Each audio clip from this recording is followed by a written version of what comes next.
Hello and welcome to Alison AYbodymechanics on my Facebook. And as promised, I'm going to do a short question and answer session.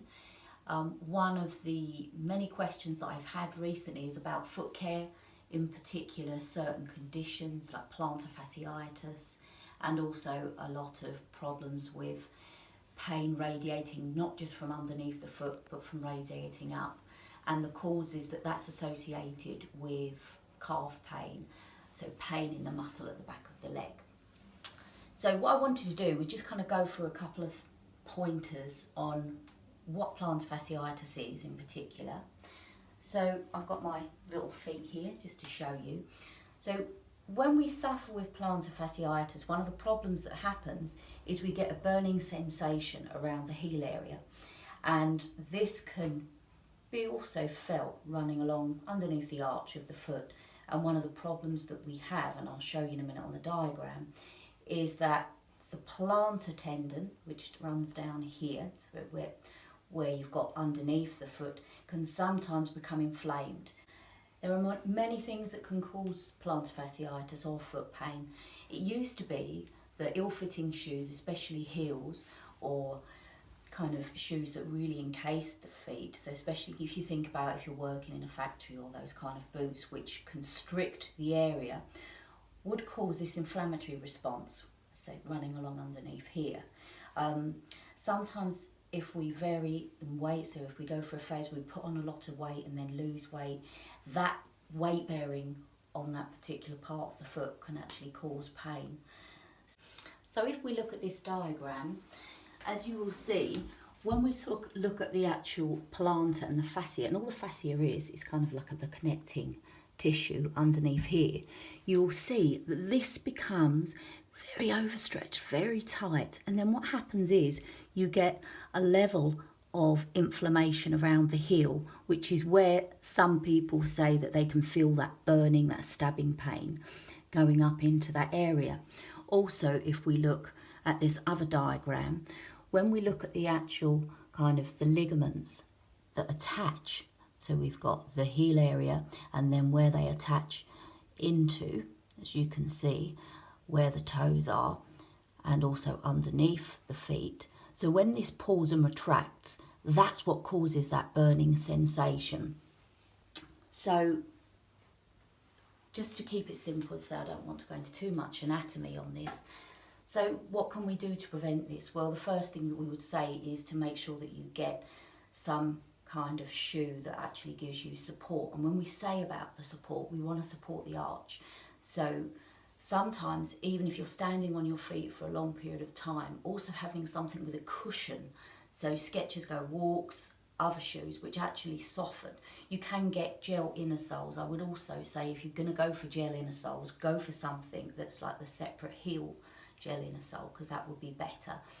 But how to manage it, because the problem with plantar fasciitis is that it can last for up to a year, but the quicker that you start to treat the problem, the better the result will be. So we know it will take some time, because when inflammation sets in, if you imagine inflammation is the last point of the journey, so the tendons and which go underneath the feet are actually contracting, and they tighten, which is why we get the inflammation.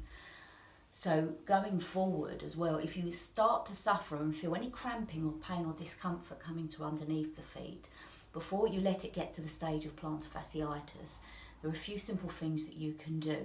So for example, if you're working in a factory on concrete floors, when you come home, start to mobilise those feet, and we'll talk a little bit about that as well. Reason why I'm holding the tennis ball under the foot is because one thing you can do with any foot problems is literally just get that tennis ball and place it underneath the arch, and when you're sitting there watching the telly or reading, just slowly roll backwards and forwards and move it all around the foot as well, so circling, because what that will do is that will stretch out underneath the arch. Okay, so where the problem is, which is primarily the pulling and the tightening around here, by using that you will start to take the pressure, acting as almost like a trigger point release underneath this area. So that's a preventative. The other ones, and we have got some short exercises on the YouTube channel, which I will put in addition to this.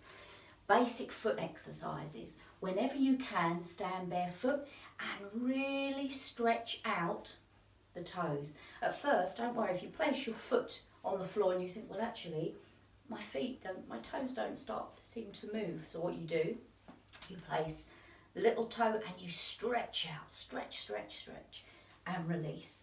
And you always do that on both sides, because what happens is, if we only exercise one part and stretch out one part of our body, then we can cause an imbalance. So it's really important. The other thing to do is to stand with the feet apart, the knees soft, pull in, lift up, and work through that arch. Sometimes if you suffer with knee pain or it feels too much of a stretch, just take it into what we call a parallel stretch. The other thing that you want to do is curl those toes under, okay, and then release. And then likewise, you're going to take the toes up, okay. So what we're doing is we're increasing the flexibility, we are contracting, we're stretching, we're mobilising, and you're increasing that level, okay, of movement. So that's the really important thing to do. With regard to pain management, one of the things I would really recommend, because it's an inflammatory response that you're getting if you suffer with plantar fasciitis, and note this is useful if you suffer with any problems with regards to the feet, whether or not it's cramping, burning, general aches and pains. So you would normally put this just a water bottle in the freezer so that it's ice cold. When you're suffering in pain, place the bottle underneath the arch and roll.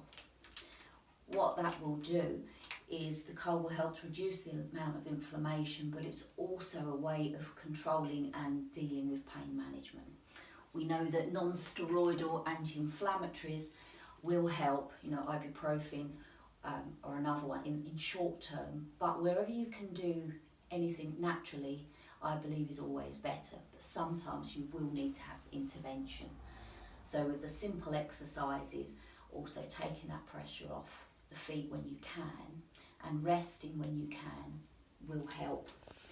The other thing that you can do is, ideally if you've got someone, a friend or a partner that can help with that, because depending on your flexibility, one of the things that we would always say is to get a little bit of oil and start stretching.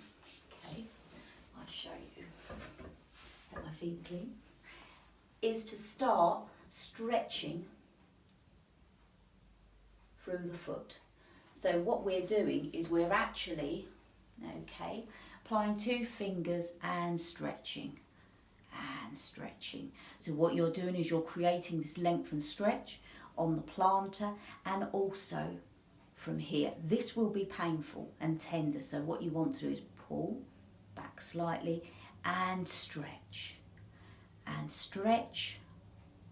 all along the foot, okay, just up until where you feel kind of like a natural indentation just underneath, okay, the ball of the toes, and then release. What you can do for that is, even if you haven't got any kind of massage, or even if you something like coconut oil or anything you have, just so that you're not applying too much, but so that you get some kind of massage medium to deal with that.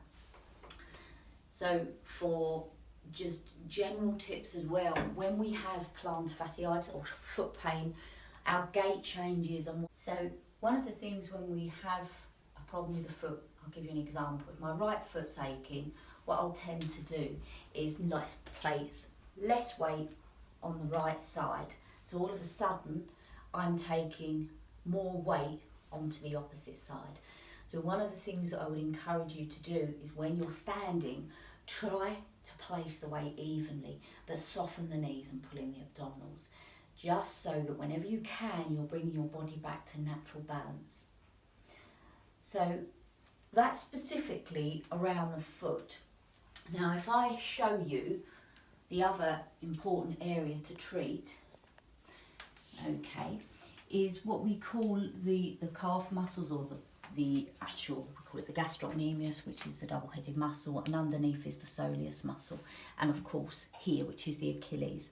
Now, some people who have plantar fasciitis say, I'm getting a lot of pain in the Achilles area.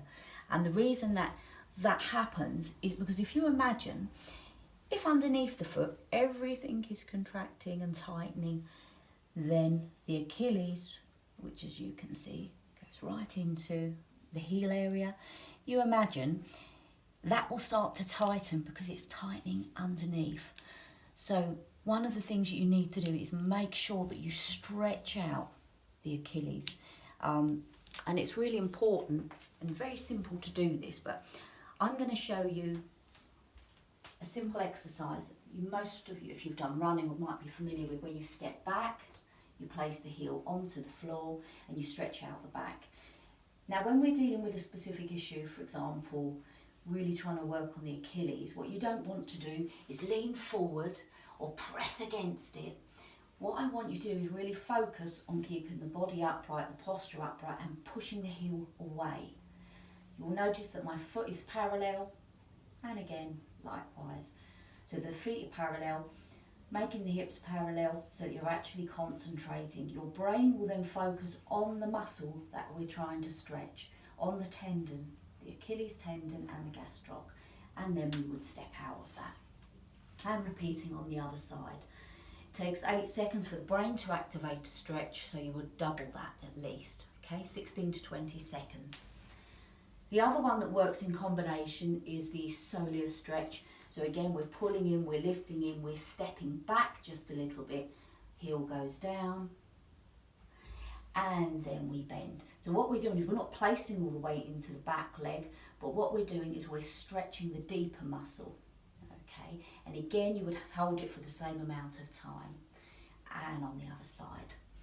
The soleus muscle is a muscle that runs underneath the gastrocnemius. So if you imagine it's a double-headed muscle where the Achilles comes in, and then underneath that is the soleus muscle. So by doing both stretches together, what you're doing is you're almost thinking, okay, I'm not just treating the foot where the problem is, which is what most of us do. If we have an ache or a pain, we concentrate on that area. The body works as one, so that's why we need to kind of look at the whole posture and how we stand, but that will be in another session.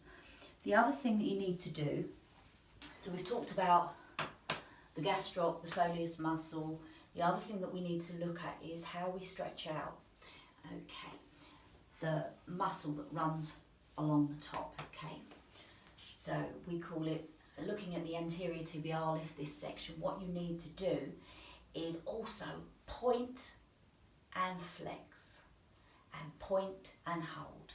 Hold for 2 to 4 seconds, because what we're doing now is we're actually working the anterior tibialis area here, and then relax.